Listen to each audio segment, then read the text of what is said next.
This video is sponsored by Squarespace. Hey, what's going on everyone? Greg here, and one of the products I didn't get to spend a lot of time going over towards the end of last year was the redesigned iPad Air. Apple had a bunch of products out at the time, like the Apple Watch SE, the Series 6, and 4 new iPhone 12 models.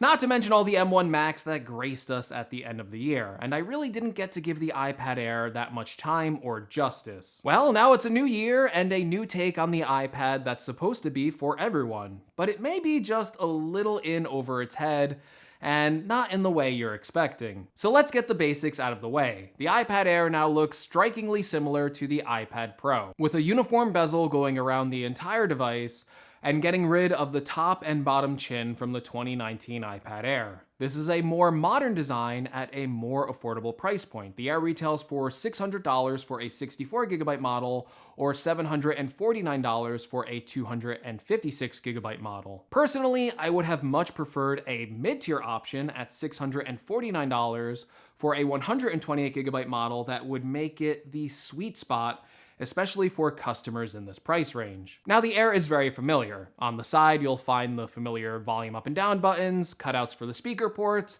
a USB-C port, and a sleep and wake button. But this time there's a catch, and that is that the iPad Air has Touch ID built into the sleep-wake button. The sensor is reliable and fast, but I find this to be a step backwards from the iPad Pro's Face ID sensor. Touch ID works fine, and it's a great fingerprint sensor, and it unlocks the device very quickly. But it's when you're using the iPad to autofill passwords or pay for purchases that result in a much slower interaction to authenticate the device. And on the Air, it just requires an extra step where it feels a little bit more automatic on the iPad Pro. The display measures in at 10.9 inches, which is just slightly smaller than the 11-inch iPad Pro, and it's barely even noticeable. But for the most part, the display in terms of visual quality is pretty much exactly the same as the iPad Pro, with one notable exception, and that is that the screen doesn't get as bright, so it maxes out at 500 nits of brightness while the Pro gets up to 600 nits.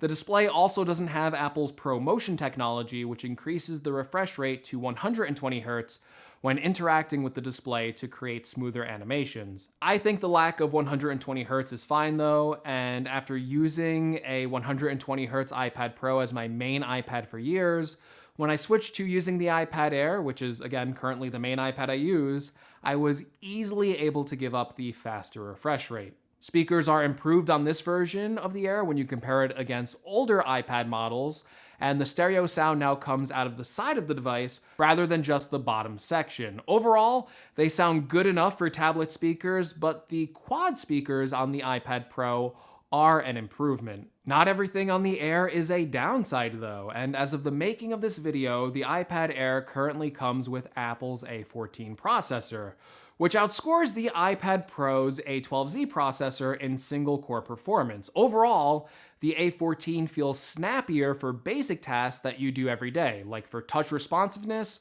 or the load time of launching apps. The A14 is also a little better in the graphics department on paper, but should perform very similarly to the iPad Pro, and you should have no problem playing games on either device. For multi-core performance, the Pro still edges out the Air, so while loading an app might be faster on the Air, if you're exporting 4K videos from LumaFusion, the Air will be a little slower. We're talking about 30 seconds to 1 minute differences on average, depending on the length of the video file. And battery life continues to live up to the famous iPad standard of around 8 to 10 hours of battery life, and depending on how you use your iPad, it can last you a few days in between charges. Speaking of the gold standards, if you need to build a website, you need to check out our sponsor for this video, the gold standard website builder, Squarespace. Squarespace is the best place to go if you need to build a website, and best of all, it requires absolutely zero experience to get started. I was able to get my website up and running in just about half an hour with its own customized fonts, colors, images, and even a video playing in the background of the homepage section. Now, you probably already know that Squarespace is the easiest place to get a website up and running, but it's so much more powerful than just a blog or landing page for your personal brand. In fact, we recently used Squarespace as the home for my podcast, GadgetCast, where we even set up a custom storefront selling exclusive GadgetCast hats and patches. This was my first time selling anything online, and the experience could not have been easier, with Squarespace handling all of the e-commerce for the site and making it easy to accept a wide range of payment options from Stripe, PayPal, and yes, even Apple Pay. Squarespace also connects up to G Suite, so you can get your own professional email tied directly to your domain name. And best of all, you can get a 14-day free trial and 10% off your first purchase by going to squarespace.com/GregsGadgets or clicking on the link in the description below. So make sure you check out Squarespace today for all your website, blog, portfolio, and online store needs. And thank you so much to Squarespace for sponsoring this video. Now, I know I've referred to the iPad Pro a lot in this video, and if you're just interested in learning about the iPad Air, it can get a little bit annoying. But honestly, the best way to describe this version of the iPad Air is that it really is just a more affordable iPad Pro and can basically do whatever the iPad Pro can do. And if you look at the pricing structure and think, I can get pretty close to an iPad Pro experience for $200 less, then as far as tablets are concerned, the iPad Air is a no-brainer. But the iPad Air comes in a weird spot now. The price is now high enough that it's becoming less of a device you buy to augment your Apple experience with, an iPhone and a Mac, and more of a product you decide to buy instead of a Mac for an alternative to macOS and laptops in general. And that's especially true if you decide to buy the good but very expensive accessories, like the optional $300 Magic Keyboard, which turns the iPad Air into more of a laptop form factor with a touchpad. This keyboard experience takes the iPad to another level for someone like me and allows me to be much more productive on an iPad than I was able to be in the past. And it gets me so close to using this as my main laptop. But I'm not using it as my main laptop, and that's kind of where my conundrum comes in and where I've been having some epiphanies lately. So for years, people have been saying, including myself, that they want Mac apps on the iPad. Like if Apple could just port over Final Cut Pro 10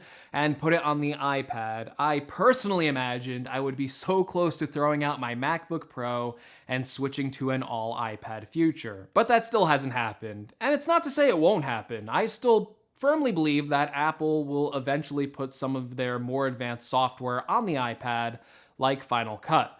But I had a recent revelation when using the new M1 MacBook Air, with Apple now making their own processors for their laptops. It solved a bunch of issues that I had with MacBooks over the years that I thought would never be solved because of the form factor and aging architecture that all of a sudden are now seemingly fixed. Things like the instant on and responsive nature of the new MacBooks, the fanless design, the amazing battery life, and the thermals are actually good enough to comfortably use these products as literal laptops on your lap for hours without ever worrying if your pants are going to catch on fire. Now that the MacBook has so many strengths that were previously exclusive to the iPad lineup, it might make you re-examine the reasons you were choosing an iPad over a MacBook in the first place. But that's not to say the iPad Air isn't a legitimate choice. There's still things an iPad Air can do that the Mac simply can't do. The iPad Air has a touchscreen,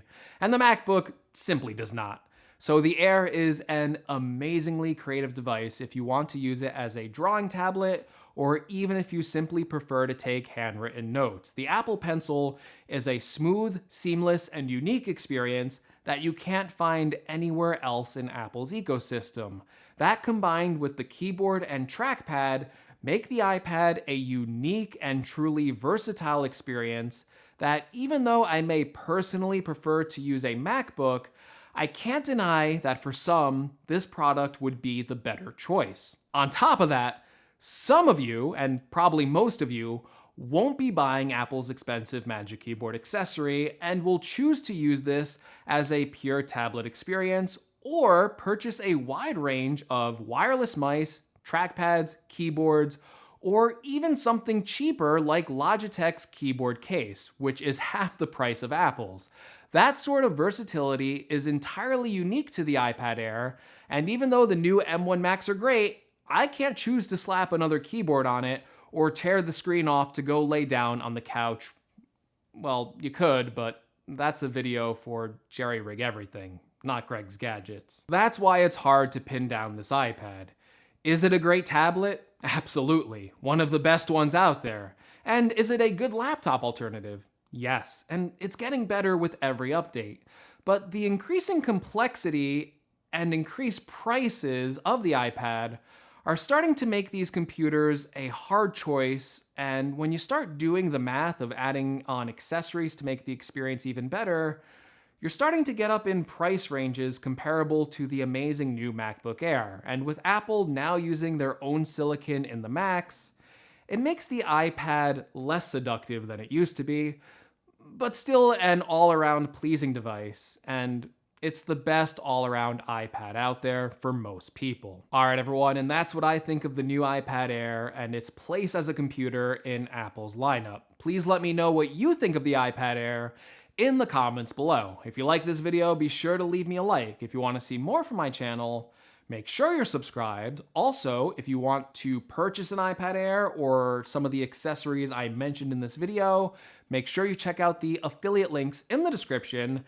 And make sure you check out our sponsor for this video, Squarespace. And as always, thank you so much for watching, and I will see you all in the next video. Take care, everyone.